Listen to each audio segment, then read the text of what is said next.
Welcome to Live Daf, your online Daf Yomi Shir.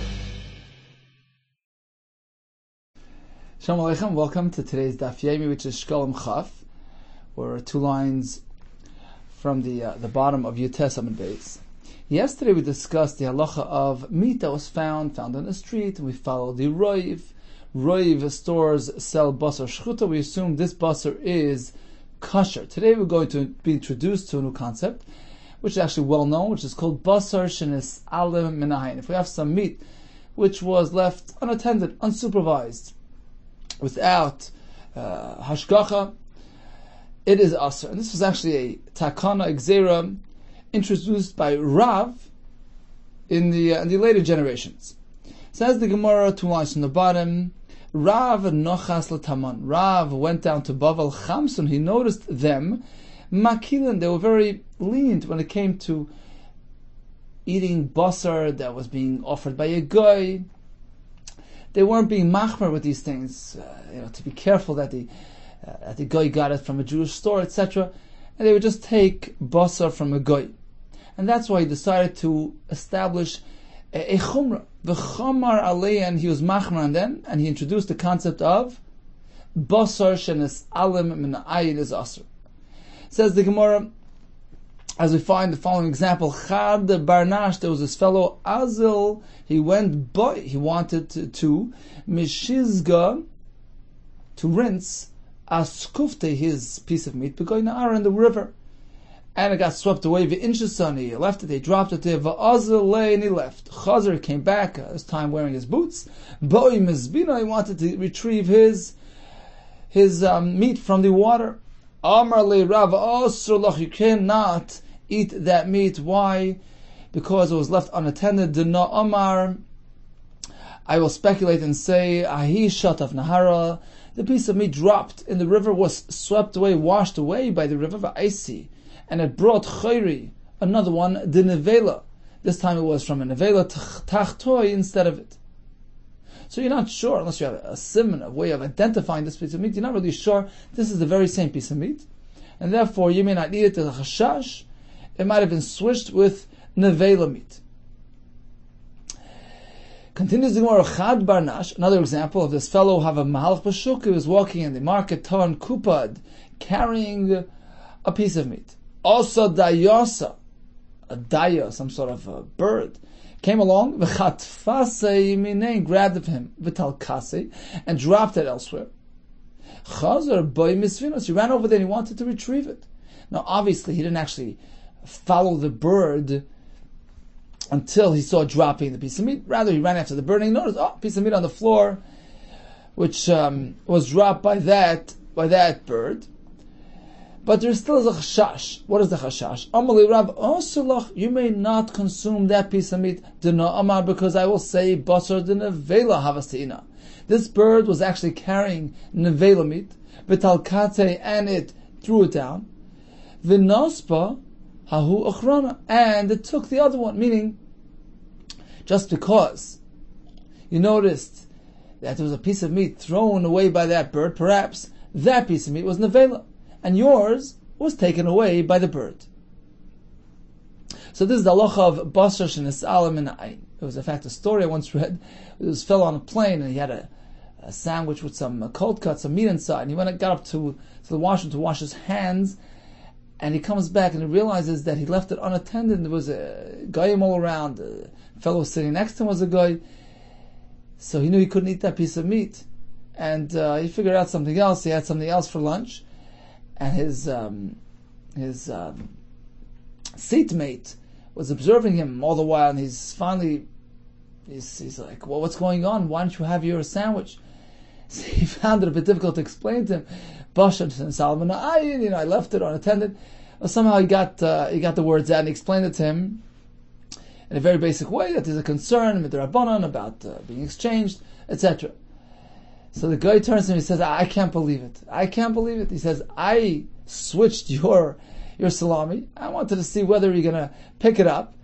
And I switched it. And I was observing. I was going to see whether you're going to have some of that sandwich which wasn't kosher. And being that you hesitated to eat it, you were actually saved from eating something which wasn't kosher. So now this Yid was so amazed and inspired. These Kama Tzotku Diri Chazal. How great were the words of Chazal who made this Isser, and they were concerned. And this turns out to be a very real concern, that meat left unattended could have been switched with non-kosher meat.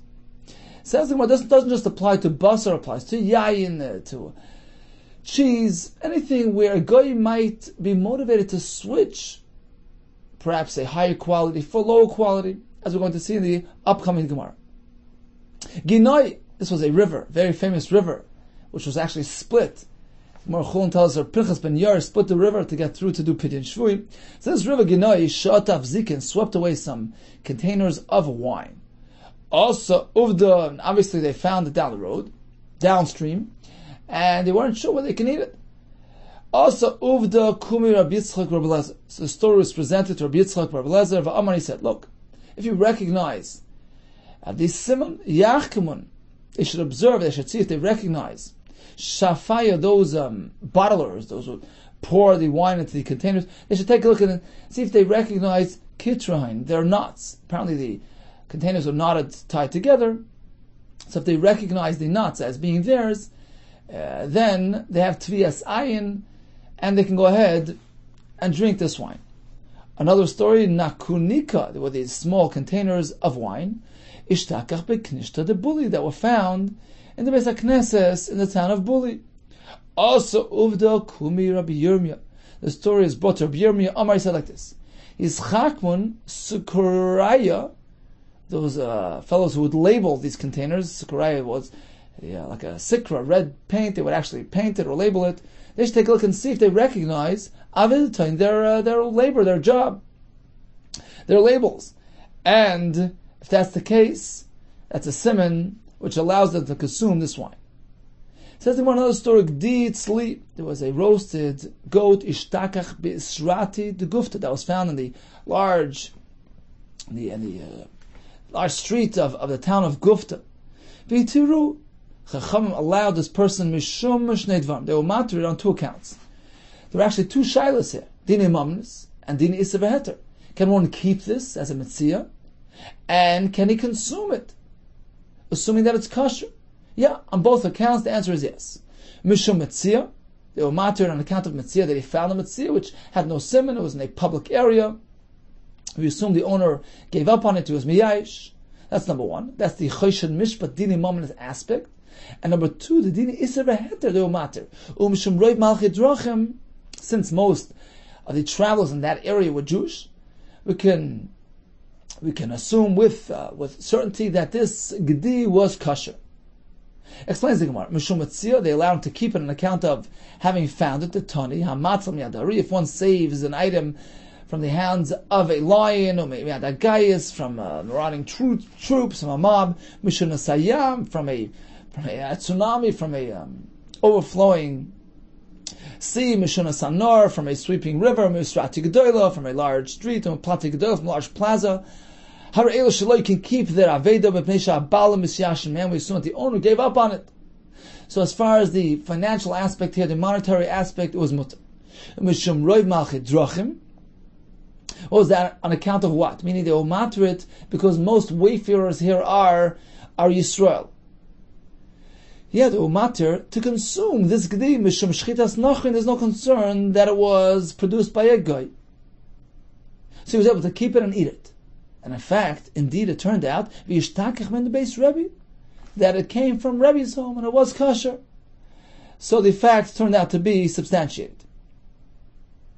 Now, it's interesting, Shaila, what happens to basash and nisalam and ayin? It was left unattended, unsupervised. That's a good Shaila. So perhaps this happened before, right? Rebbe was before Rab. So before the Gzera of basash and nisalam and ayin was introduced. Or there's another pshat, really the Gemara of Mitzvah has a similar situation where they found meat, and it was mutter because of this type of svara, and the Gemara asks, what happens to basash and nisalam? The Gemara says he actually followed it. Meaning he saw it being picked out of somebody's house, or somebody's car, or somebody's wagon, and he saw the bird dropping it here. It was a case of a bird bringing some meat over. So perhaps in this case as well, he noticed from afar that it dropped out of somebody's wagon, so he actually noticed it all the time. He was watching it all the time, but he didn't know who the owner was. He didn't have the identity of the owner, so it was mutter in any case because roive travelers were Yisrael. Continues with another story regarding cheese. Eagle, there was this round block of cheese, the guvna, ishtakach bepunduka de Levi. It was found in the hotel of Levi. Levi had a hotel, and most of his guests were Jewish. So we have both shilas. Can you keep it and can you eat it? V'tiru mishnem shnei dvarim, and they will matter both aspects on account of both reasons. Number one, mishum metzia, you can keep it because of metzia, you found it in a public area. Mishum roiv malchei drachim, and why can you eat it? Because most of the travelers, most of the guests at that hotel were Jewish. It says the one mishum metzia can keep it the tani amatzal mi'adagayis, one saves it from a mob mi'adari, malayim mishunas hayam, from a flooding sea, mishunas hanar, from an overflowing river, misyatik doila, from a large street, and platik doila, from a large plaza. Hare eila shaloi, you can keep it. Mishabalim misyashmim, we assume the owner gave up. Mishum roiv malchei drachim, what was that? They allowed him to keep it and to eat it, because most travelers were Yisraelim mishum gvinas nachrim, and were not concerned that this gvina belonged to a goy and it wasn't kosher. And in fact, v'yishtakach, it turned out that it was from where? I mean, Rabbi Lezer, Rabbi Yossi, it was from that home, and it was kosher. Continues the Gemara, Amar Rav Mana, Kumi Rabbi Yossi. Rav Mana asked Rabbi Yossi, so you tell me that you can keep this item found in the street. Vanon chamyan. I actually observed Rabbanon, when some Rabbanon found a metzia under these same circumstances, they refused to keep it. Machrizin, they would announce it. They would make achraz of a Shabbat Savida. They would refuse to keep it. Why is that? Amalei, Rav Yossi responds, At, you yourself, in Havesa Mishkach. If you would have found a metzia in this situation, loy naspas, you wouldn't keep it? Your own father would do so. Rabbi Yoina avuch. Your own father, Rabbi Yoina, lo yamakin, he didn't hold that it was a problem. El Amar, rather he said, Halavai kanashkach. Halavai, if I find a metzia, I should at least find it in a way that I can keep it. Nishkach min piyusa legava. I should find it within piyusa, which was an inhabited, a populated area. So I should find it there, so I can at least keep it. So your own father would keep a metzia found in a public area. The word concludes, Afilu kain. Even so, Ashkach v'lenasiv, Rav Mana, when he actually found an Aveda, he didn't keep it. He himself was machmir, he announced it. He made achroz of a Shabbos Aveda, and this was a chumrah l'fnim Rosh Sadin, concerned perhaps the owner will have agmas nefesh, will be pained by the fact that he lost an Aveda. So, how can you keep something that doesn't belong to you, something lost by somebody else and cause somebody distress? So they did the Fnimish Sadin and they gave away, or they attempted to return an Aveda, which they found, even though Minadin, it belonged to them. So in conclusion, we learned several stories of Basar and Salman Ayin, and Yain and Salman Ayin, and Gvinish and Salman Ayin. And in some cases we say it's Asr because it was left unattended. We're concerned about a switch, whether it was in the river, whether it was the bird switching.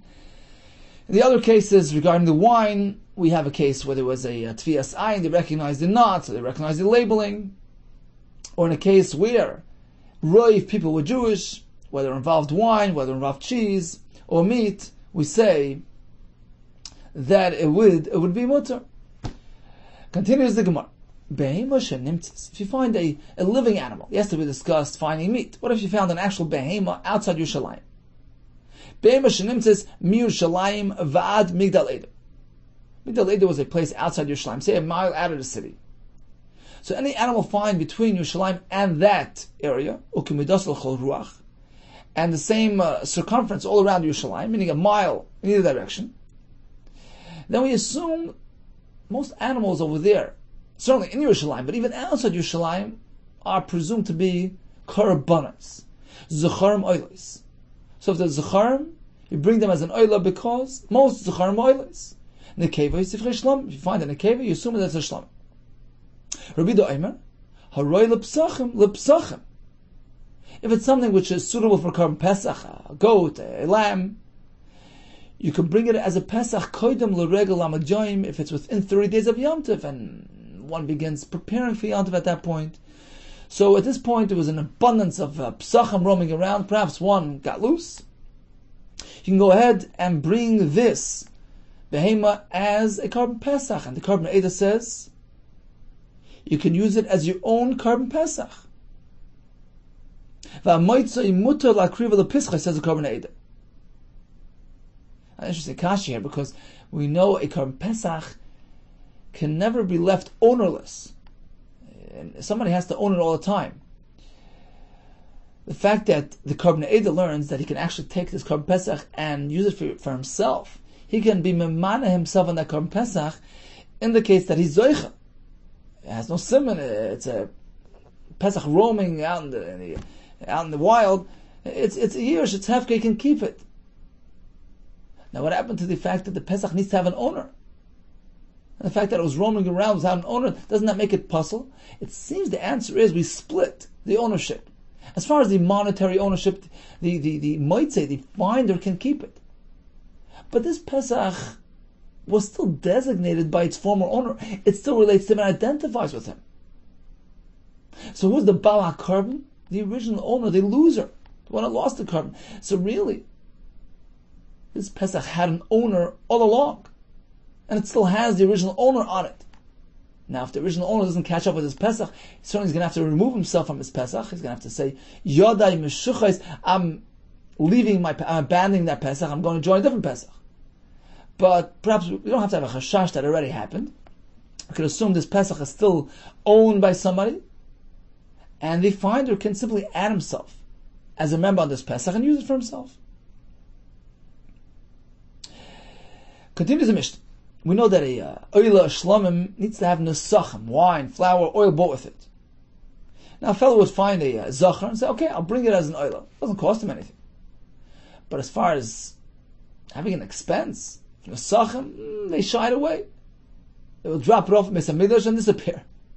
Says the Mishnah Bereshona initially, they would take a collateral to ensure that the finder would bring his nesachim.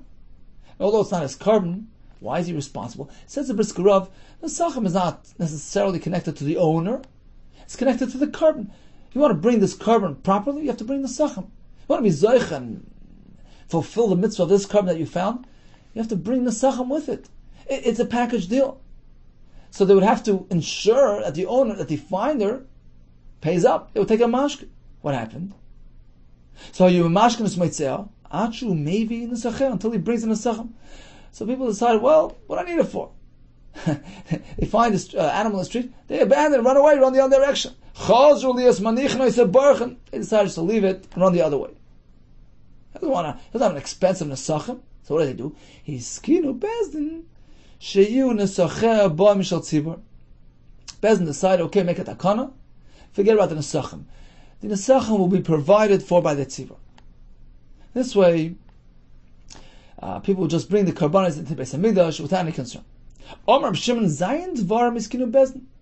There were actually 7 takanas established by Bezdin. This was the first one, this one that we just mentioned, regarding the nesachim for the lost animals.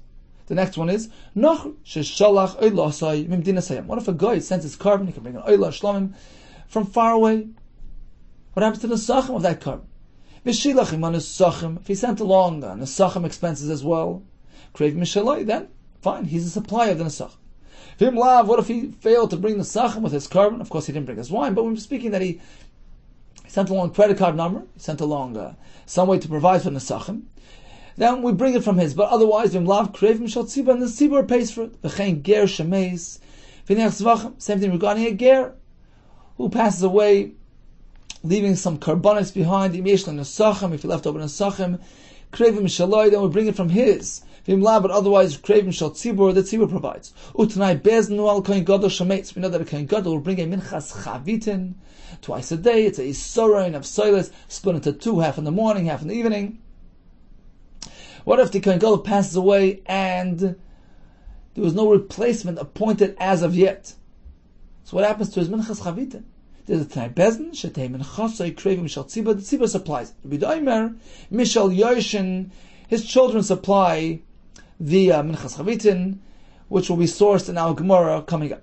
U'shleima is a kreva, actually, need to be brought as a fully Surin. This concept of splitting the Surin so the two applies only to the Kohen Gadol, but if he's not the one that's bringing it, it's a Yarishim, it's a Tzibur, it's going to be brought as a fully Surin. Is it going to be once a day, twice a day? That will be discussed now in Gemara. What else was Bezdin Mesak? Ala Melach, regarding salt, ala Eitzim and firewood, Sheyu HaKehanim Ne'oisin Bahen, without the Kehanim to partake in these supplies, even though it's not really directly carbon related, in order to salt their meat that they're going to eat in the Beis Hamikdash, or the cooking of their meat. So we're speaking whether they're going to eat the karbanos, or as one of the Farshim says, even the meat that they eat together with the karbanos in the Beis Hamikdash is not actually the carbon meat. Even chula meat, we allow them to make use of the salt and the firewood. Yes, the carbon 8 that says that they would actually eat chulin in order to have the karbanos eaten ala soiva at the end of the meal, which was the proper royal way of eating meat of karbanos. So in order to enable that, they would have to eat non-kosher meat, and they can make use of these supplies to prepare those meat as well. One more takana was that the Afer, the ash of the paraduma, would not generate me'ilah. If one misuses the Afer para, there's no me'ilah penalty. And finally, suppose one of the birds, right, they used to throw some money into the pushka, then they used to use that money to purchase birds for people who needed them, for a zava, etc. What happens if one of the birds turns out to be puzzle, a treifa? Who's going to pay for that? We can't go back to the donor. We don't even know who it is. So there's a takana, balkina psulis, she boys mishal tzibur, at the tzibur fund will make up for that. Rabbi Yossi, masapik is akin, who masapik is apsulis? The contractor, the supplier, who would supply the kinim throughout the year. He had a multi-million dollar contract. So they made a deal with him. You know what? If something goes wrong with any of the birds, throw in an extra bird to make up for it. Says the Gemara, Rabbi Yehuda had a kasha. Mishnah begins by telling us you find an animal, you assume it's a carbon. If it's a zachar, it's an oila. It's an akeva, it's a shlamim. How do we know that a zachar is an oila? You can bring a zachar as a shlamim as well. How do you know with certainty that this is an oila? Rabbi Yehuda had the following approach. Amar said like this: if you really want to properly address this carbon, this behemoth that you find, this is what you have to do. Lavoi b'dmein shanu. You have to bring something in exchange, using its value. Meaning, suppose you found an animal, a zachar, worth $100. You have to go, take from your funds, designate $200, and say like this: if this animal is an oila, I'm transferring the kedusha on this $100. If this is a shlamim, I'm transferring the kedusha on the other $100. Then use that money to purchase two animals. One you bring as an oila, one as a shlamim, to cover all possibilities. If you really want to address it properly, that's what you have to do. How can you do that? You know that a behemoth which doesn't have a mum, you can't be machal the kedusha of that carbon. It's an isser. I'm going to tell a person to do me'ilah here, transfer kedusha improperly, just because he wants to do a mitzvah, he wants to attend to that lost carbon. We're going to advise him to transfer kedusha from a carbon which is a tamim. It's not allowed. Rather, we follow the rave. In rave's charm eilis, we assume that most the charm eilis generally is zachar an eilis.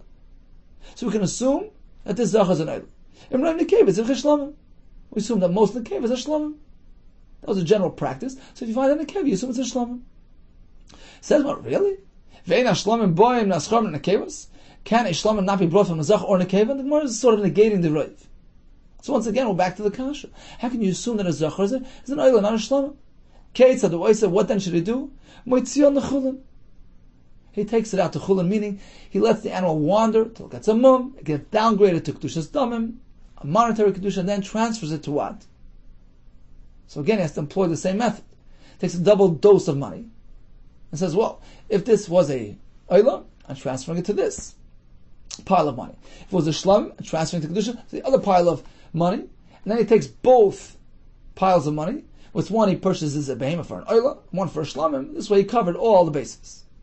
V'choizer v'oisa oisan oilas. That's one pshat. Omar b'zira, I have a more simple approach. What was your kasha?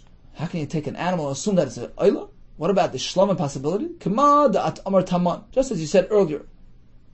When he found that money between the two Moshe weren't sure where it belongs. Tonight, Baznu ala Moisres, Shikru v'oilas. Right, he had some money between the shofar, which was meant for the chatas and oila pair of birds, and between the shofar, which was intended strictly for oila. And it was right in the middle. We said, well, you go to chumrah, put it with the oilas. What do you mean? Let's say it's a chatas. Let's say it's meant for chatas use. How can you take a kedushas chatas and bring it as an oila? The Gemara says, well, tonight Bezin. Chacham established it initially. You put money to the pushka. This was the mindset. This is the precondition. This is the das bezna, das tzibur, das gabay. That any leftover money or lost monies found in these circumstances, shikr v'oilos. They're brought as an oila. So that we said earlier. Same here. Apply the same formula here. Kain at mar. Mar is like Omar. Here as well, you'll say ifhacha. Here as well. Tonight beznu ala oidos shikr v'oilos. This is tonight bezna. Initially, when a person's magdish a carbon, it's with this disclaimer, this mindset. If it gets lost, if it's found under these circumstances, such as a zocher found in Yerushalayim or outside until Migdal Eder, you bring it as an oila, and that's the kedusha. It's a pending kedusha. If it ends up in such a situation, it's not a shlamim. It was really an oila from the get-go, from the start. So that addresses this problem. How do you bring it as an oila? Because in this case, the Tanai Bezdin determines this was meant to be an oila all along. Omar Rabbi Yehuda Kessler. He's amazed. But he's deliberately diverting a chatas, a shlamim, a possible shlamim, to an oila. You can't compare to the case of the money. Money is kaddish, but it's not yet kedushas haguf. It's not an animal which is a shlamim being diverted. It's not a chatas being diverted. So there, sure, we could say tonight Bezdin. The kedusha of the money was established and applied with this in mind. But here you have an animal, actual korban kedushas haguf, which is a possible shlamim going to divert it for oila use. Yeah. Mikivan shutznai bezin is amazing. That's not called deliberate diversion. It's not amazing. It's a tnai bezin that the kedusha of the korban is established with this guideline, with this mindset, with this precondition. Amar b'yasir al da'ana taman. While I was still in Bavel, Sham is kal. Rabbi Yehuda shal Shmuel. I heard Rabbi Yehuda asking Shmuel, Hifrish shikol v'yomes. Suppose a person designated his master shekel and passes away. What do you do with it? Amar yiplu medava. It goes to the Ndava Pushka, which is meant to purchase oilos for Kaita Mizbeach, because we learned to sugya earlier, the moiser of Kachi Kachim, and shekel is meant for Kachi Kachim, primarily it's meant for the Karban Tzibur. Anything left over there, or ownerless, etc., is used for Ndava. Next question. Moisar Sirsa Eva Shaloi. Sirsa Eva is referring to the Karban to Kohen Gadol, the Minchas Chavitin, a tenth of an Eva, it's called an Isarn. What happens to the leftover money is there? So he has some money designated for today's Asir Seifa, and he can't use it tomorrow. Why can't he use it tomorrow? Because tomorrow is a new carbon, is a new chiv. So he can't use today's money for tomorrow. What do you do with that extra money? Rabbi Yehuda Amar Yilichem Yam Melach. He holds that you take it to Yam Melach, you throw it away, there's no use for it. Rabbi Lezer Amar Yipulim Dava. He holds, this is based on Gemara Menachos, that the Minchas Chavitin of the Kohen Gadol was considered like a chatos. What is the halacha about moiser chatos? Goes on a dava. Here as well, the leftover money goes on a dava. Now the Gemara is going to go into a whole discussion regarding the process of how they would prepare and bring the Minchas Chavitin. So we know that a Minchas Chavitin involved in Isarin, that's why it's called Asir Seifa. Isarin is a tenth. That amount of flour, but it was split into two parts. Half was brought in the morning, half the Kohen Gadol brought in the afternoon. But how was it done? Asir Seifa Kohen Gadol.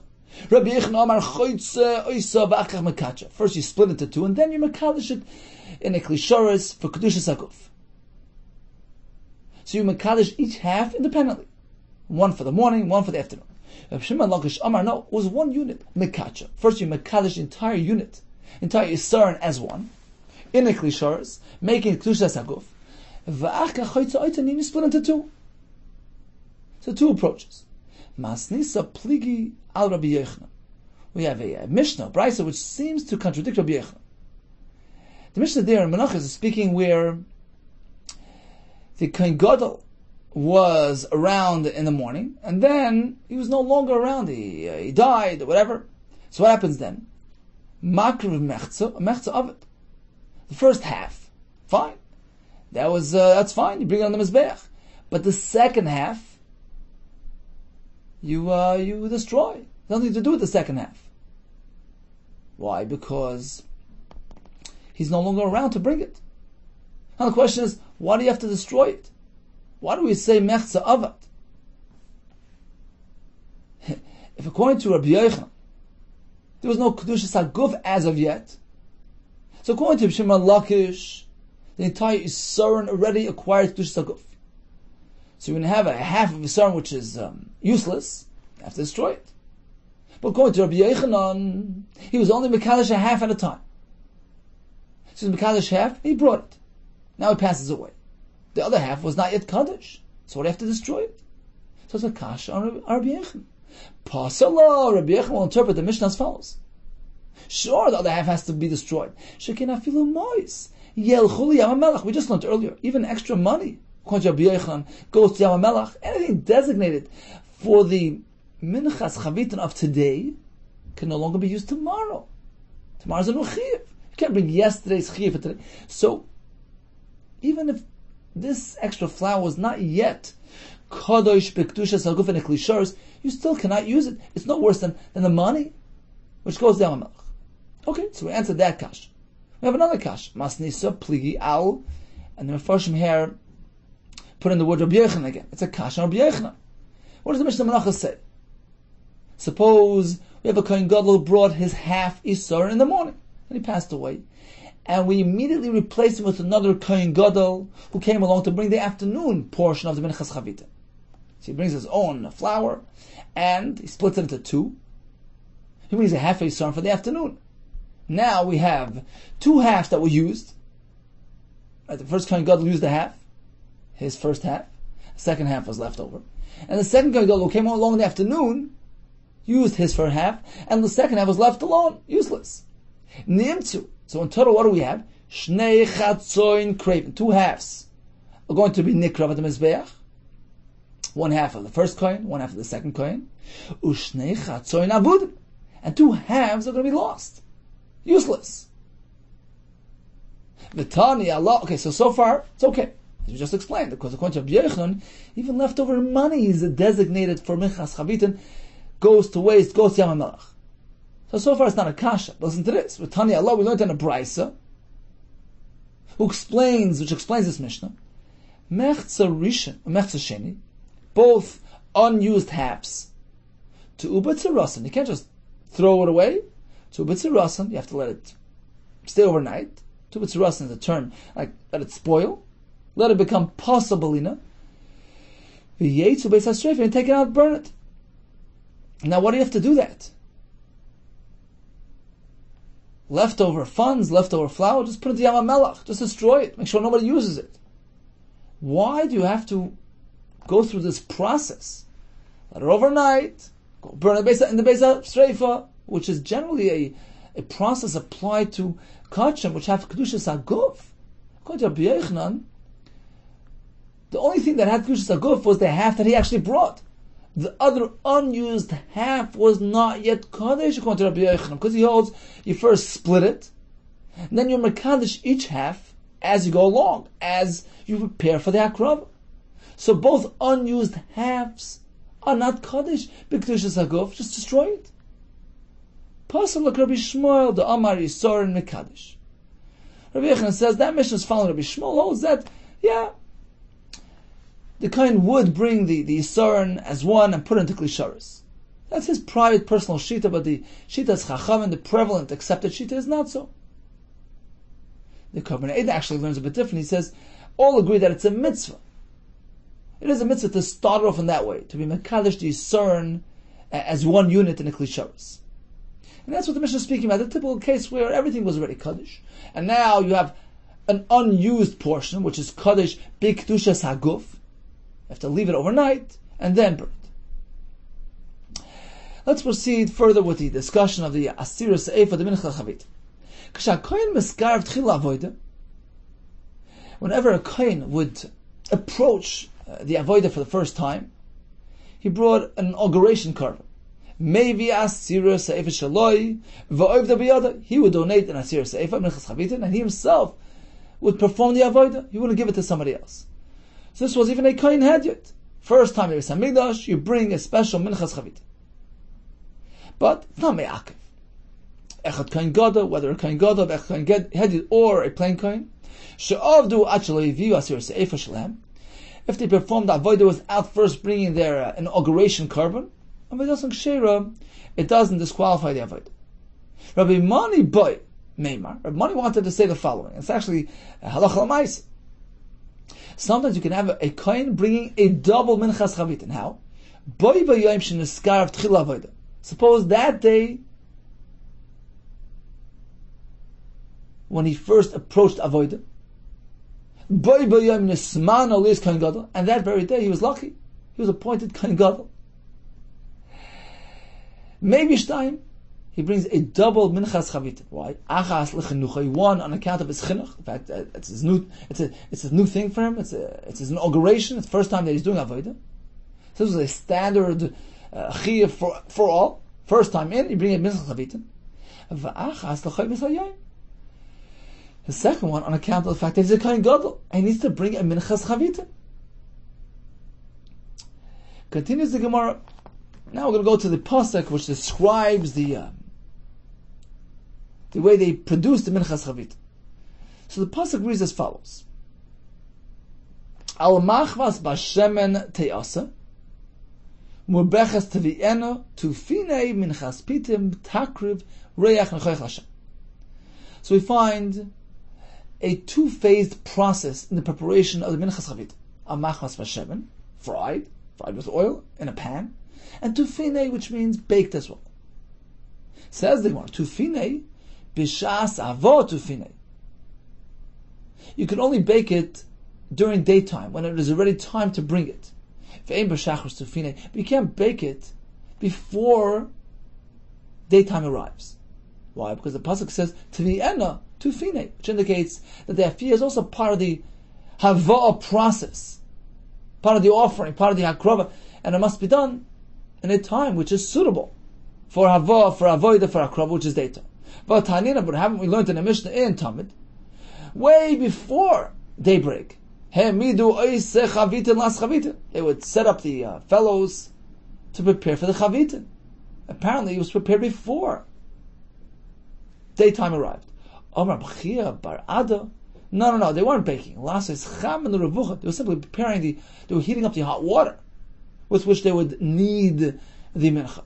But of course the actual preparation was done only after daytime arrived. So we learned that there was some frying, some baking. What went first and what went second? Tufine, Rabbi Yasser, Shem Chanina holds like this. Metagna, first you fried it and then you baked it. Metagna, first you fried it in the pan with oil, and then you bake it. Rabbi Acha b'Shem Chanina, he had a different version of the name of Chanina, just the opposite. Oisa, first you bake it, and afterwards you fry it. We're going to see soon that it's actually dependent on how you darshan the psukim. Let's see. We had another discussion. Tufine, that's the word in the pasuk. Tufine, which indicates some sort of baking. Tufena, no. You should bake it when it's already partially cooked, right? No means it's half cooked. We had this in Psachim, right? Al toichlu mimenu no. So the baking process was applied to something which was already partially cooked, meaning first you fry it and then you bake it. That's the Tanakam. Rabbi Omer, just the opposite. Toifena no. You should bake it when it's pretty, when it's nice looking. So first bake it and then fry it, because if you first fry it, it becomes all black and oily. So first you bake it and then you fry it. Rabbi Deisa Omer, Teifina is a lashon rabba, many bakings. Riba, it includes many. So first you bake it, then you fry it, then you bake it again. Says the Gemara, both these conversations are actually very much linked. Asyon elain plagvasa. This recent machlekes works out ki hinein plagvasa like the previous machlekes. The two things are related. Why? Ma'ad amar teifina no. The one that learned teifina no has to be nice when you bake it. Command amar. That is in line with the shita that held oifa v'acharach matagma. First you bake it and then you fry it. So you bake it when it's still nice looking. Command amar teifina no. That you bake it when it's already partially cooked. Command amar follows the shita that says metagna v'achach oifa. First you fry it and then you bake it. Continues the Gemara. We learned about a Kohen Gadol passes away, and there was not yet a substitute appointed. Mishnah says the tzibur picks up the tab, the Yerushin pick up the tab, or if it so happens that another Kohen Gadol steps in on that day, he'll have to bring his own mincha and a complete mincha. Says what he meant to know, it doesn't just apply to a Kohen who passed away. Lo yisef davar. It's not only applied Shemeis when he died, El afilu nitma, even if he becomes unavailable due to tumah. Afilu nitcha mum, even if a mum renders him unavailable. Tana bidar pazi, the bar dalia from that town, bar dalia afilu nitcha mum. The same thing applies to one who was negated on account of a mum. And finally, we're going to discuss that halacha we mentioned in the Mishnah. And Gadol is unavailable, it passes away, and there was no replacement appointed. We have two shittas. The tzibur picks it up, or the Yerushin. How do we know this? Minayin kohen gadol shemeis, v'loy minu kohen acher tachtav. For when do we learn this halacha that if a kohen gadol passes away and there was no replacement appointed as of yet, shtei menchasei kreva mishal Yerushin, that the Yerushin have to pick up the tab. Tamar loyma mibanav yasa oisa. We learn from there that the children have to pick up, continue the tradition, bring the minchas chavit. Yachol yaviyan el chatzoim. Perhaps they can bring it half and half, like their father did. Half in the morning, half in the evening. Tamaloima oisa. It says in Barav Yasa oisa, which indicates in its entirety as one unit. Kula amarti diver bida. So according to Yehuda, the children have to pick it up and they bring it as a unit, a full isarin. Rabbi Shimon Omer eina ba el mashal tzibur. It's actually the tzibur which pays for it. Shenamar chak oilam. The pasuk by Minchas Chavitin says it's meant to be brought all the time. Chak oilam Hashem kol taktam. We learn from here, according to the Karban Eda, we read the brackets of Misha Briya Shalai. It's brought from Hashem's funds, from the Trumas Halishka funds. Me, from Hashem's funds, Shad Briya Shalai, who owns all the creation, all the creatures in the world. Everything is Hashem's. So it's his fund, so to speak, that provides for the Minchas Chavita when the Kohen Gadol is unavailable. Or as we have in our Gemara, Misha Bris Krusalai, referring to the Tzibur, who's committed to bringing this carbon? With whom was there a bond, a bris, established regarding bringing Minchas Chavita? It was the Tzibur who's responsible. Yeah, sure, if there's a kohen, he brings it, but at the end of the day, it's the Tzibur who's obligated, because it's something of permanence between Hashem and Klal Yisrael. When we have an individual Kohen Gadol around, he'll bring it, but the actual commitment was between Hashem, between Tzibur and Hashem.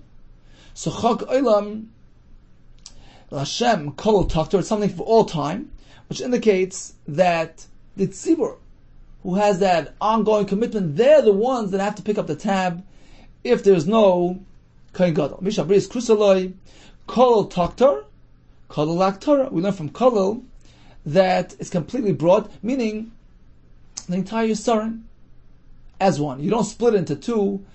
That's unique to the Kohen Gadol. He takes his Yissarin and splits it into two, but if he's not around, and it's brought by either the Yerushin according to Rabbi Yehuda or the Tzibur according to Rabbi Shimon, it's brought together whole as a unit, and a Yissarin, as we're going to learn tomorrow, Bez Hashem, and a Yissarin in the morning, and a full Yissarin in the afternoon as well.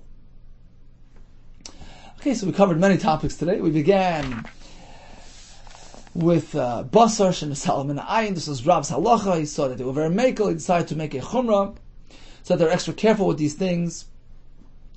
He established extra safeguards regarding kashrus of basar. If it disappears, if it's left unsupervised, you cannot eat it unless you have some sort of siman and strong indicator that this is basar kosher. We have some examples of recognizing the knot, recognizing the labeling, or in a case where roiv, people there are Yisraelim, then you can go ahead and have that meat. Regarding the roiv, it's not clear whether that Gemara is actually referring to the point in history before Rav introduced the concept of Bashash and Salmon. I would seem so. And if that's the case, the only way you can eat it is if there is some sort of ongoing observation, meaning that this meat was observed from when it left the home until you actually got a hold of it, in which case no concern of any confusion and mix-ups. We learned about a behema which was found either in Yerushalayim or right outside Yerushalayim. If it's a zachar, it's presumed to be an oila. Now, an oila can actually, a zachar can actually be a shlamim as well. So what right do you have to bring it as an oila? There are several approaches. Either you machal the kedusha on two types of monies, and one will be brought as an oila, one will be brought as a shlamim. And the Gemara said, actually, it would seem that the correct way to do it is to have the behema first get a mum, and then transfer the kedusha in that manner. And the Gemara had another approach that's based on T'nai Bezdin. The Chacham established that when a person is mafresh a behema, and even if this zachar happens to be a shlamim, it was with this mindset, it was with this commitment that Bezdin sets the guidelines, and if it should turn out that his behema will resurface in this type of setting, the kedusha will actually be considered a kedusha of an oila. So if it's a zachar, we can confidently bring it as an oila. If it's in a keva, bring it as a shlamim. If it's close to Pesach, you have a right to assume that it's a carbon Pesach. What about the nesachim? The finder is really obligated, but since they would run the other way, Chacham established that the tzibur would actually pick up the expense. We had 7 takanas mentioned in the Mishnah. This was one of them. We had the ger who didn't leave nesachim, the guy didn't send nesachim. We had the kohen gadol who passes away, who picks up the expense for his menchas chavitim, according to the Tanakam that tzibur does, and this is consistent with the Gemara at the end of the sugya. According to Rabbi Yehuda, it's actually the Yarshim who pay for it. We learned about the salt, wood, which was allowed for the Kohanim to use, and the para, the ephah para, Chacham took off the me'ilah. And regarding the lost birds, the supplier would pay for it according to Rabbi Yossi, and according to Tanakam, the tzibur would pay for that. We had a discussion regarding Asir Se'efa, the Mechas Chavitin. According to Rabbi Yochanan, you first split it, and then you Mekadosh it in the Kli. According to Shem Lakish, the other way around. First you Mekadosh the entire Yisara, and then you split it into two. We learned about leftover Asir Se'efa, whether it's money, whether it's flour. According to Rabbi Yochanan, take it to Yam HaMelach. According to Blazer, leftover funds goes to Nadava. We learned about the fact that the first time in the Beis HaMikdash, the first time you do avodah, you bring him in a schavitin. It can actually end up being two. If it's the first time you're doing an avodah and you appointed kohen gadol today, but the schavitin is not mi'akev. If this fellow didn't bring it on his first day around, how do you prepare the minchas chavitin? We had 3 shitas. You bake, you fry, you bake. You fry and you bake, or you bake and you fry. And we concluded with the machlokes of Yehuda and Shimon, if there's no kohen gadol available, who picks up the expense from minchas chavitin? According to Reb Shimon, it's the tzibur. According to Yehuda, it's going to be the yarshim. Be well and much hatzlacha to you.